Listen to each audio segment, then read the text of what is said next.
Center for the Ethiopian Educational Information and Communication Technology presents Educational Satellite Television Programs.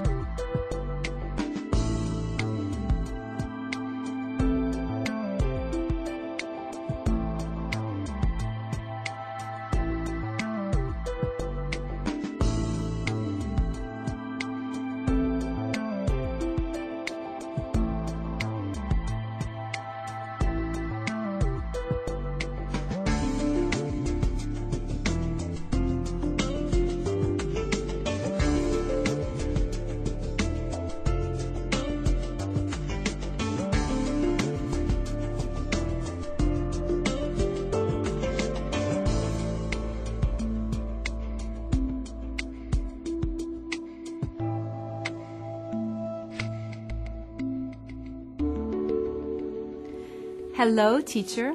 Hello, students. Welcome to a new unit of Civics.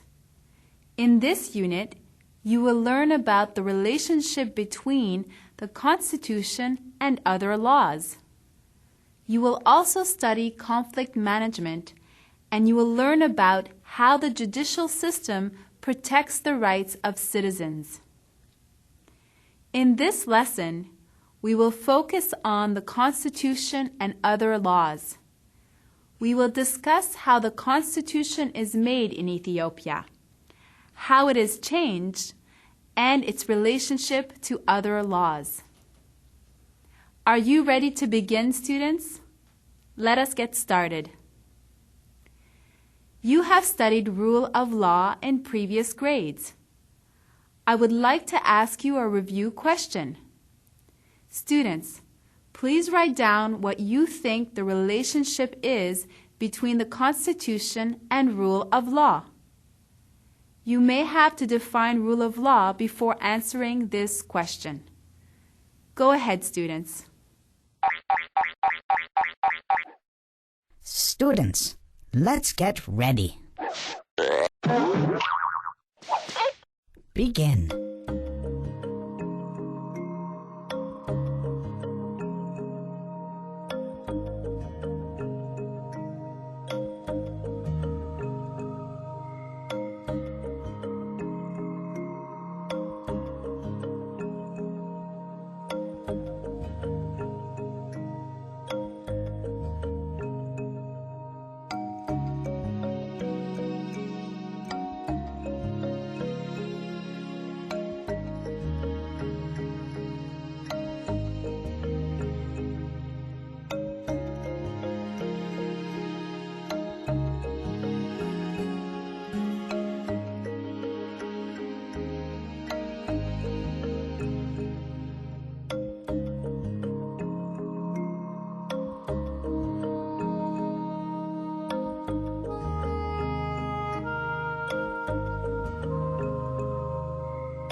Time's up!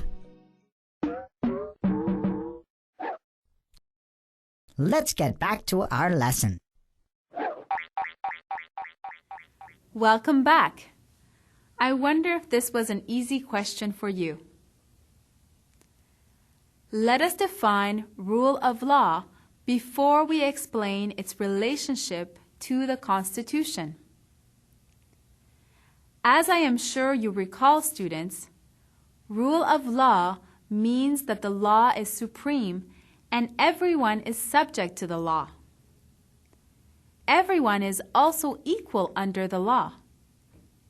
The law places restrictions on those who govern and on those who are governed. No one can supersede the law. In Ethiopia, the Constitution is the supreme law of the land. It is a democratic constitution, so it upholds rule of law. In other words, rule of law depends upon the presence of a democratic constitution.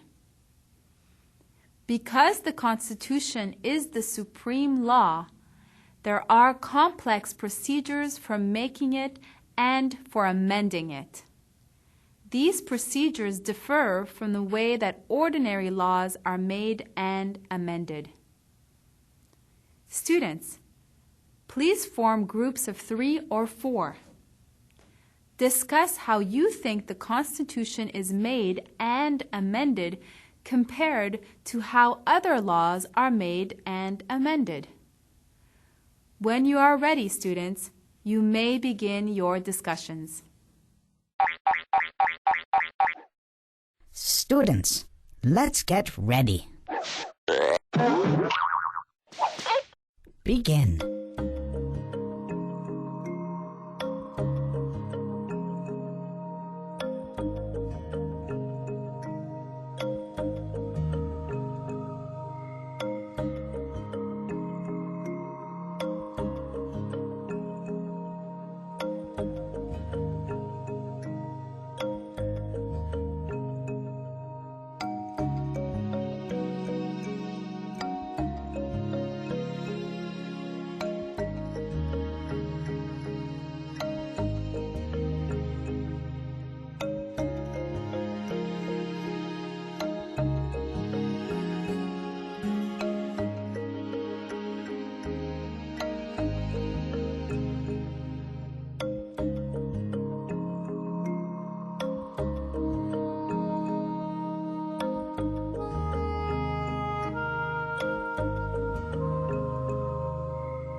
Time's up! Let's get back to our lesson. This is the end of the activity time. Thank you for your participation. In your discussions, you might have said that ordinary laws are made by parliaments. However, the Constitution is not normally given to a parliament to make. It is given to a special body organized specifically for the purpose of making the Constitution, known as the Constituent Assembly. Similarly, the way laws are amended differs from the way constitutions are amended. Ordinary laws may be passed by a simple majority vote, but the amendment of a constitution requires a more complex and rigid procedure. Good work, students. Let us continue to talk about constitution making. The preparation of a constitution differs from country to country.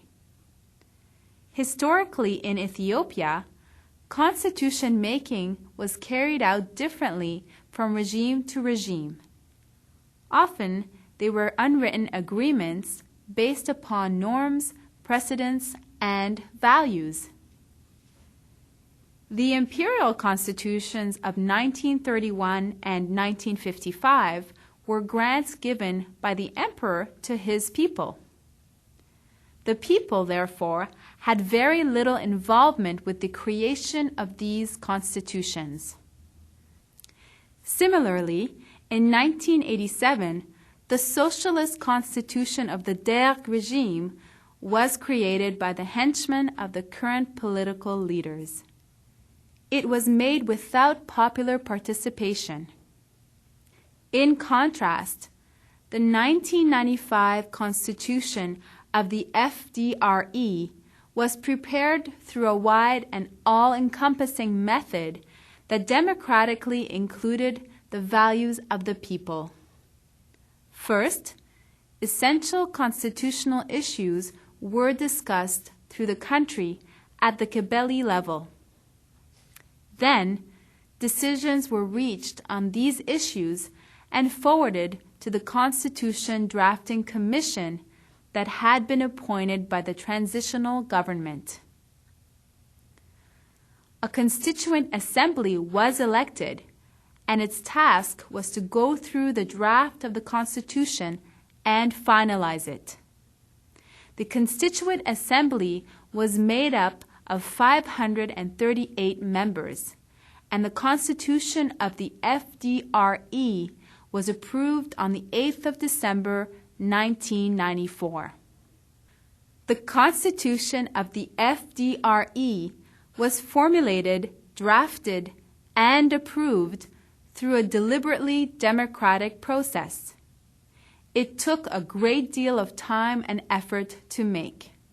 Just like ordinary laws, constitutions occasionally need to be amended. The FDRE Constitution provides directions on how it is to be amended.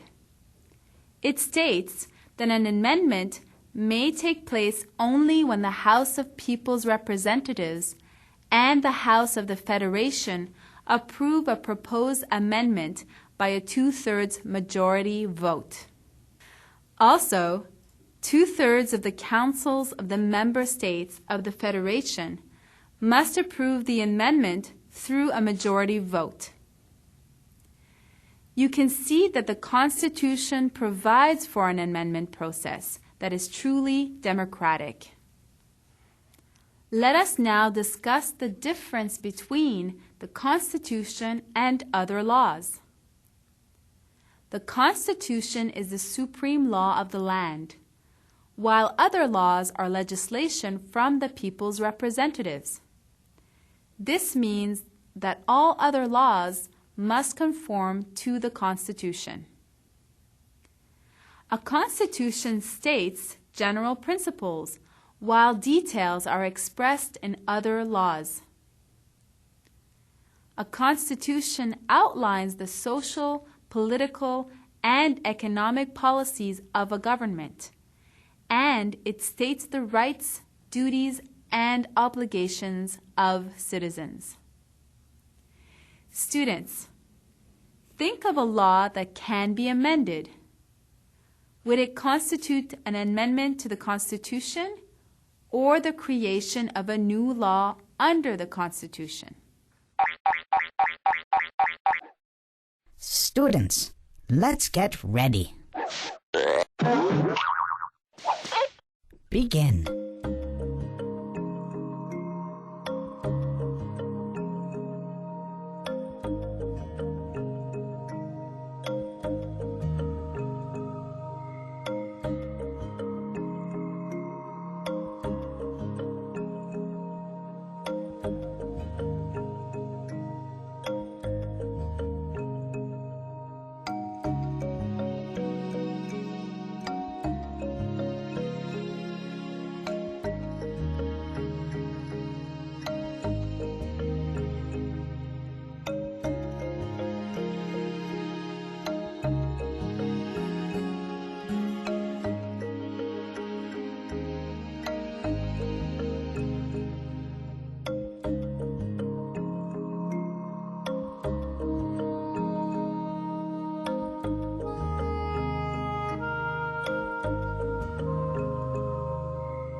Time's up. Let's get back to our lesson. Hello again.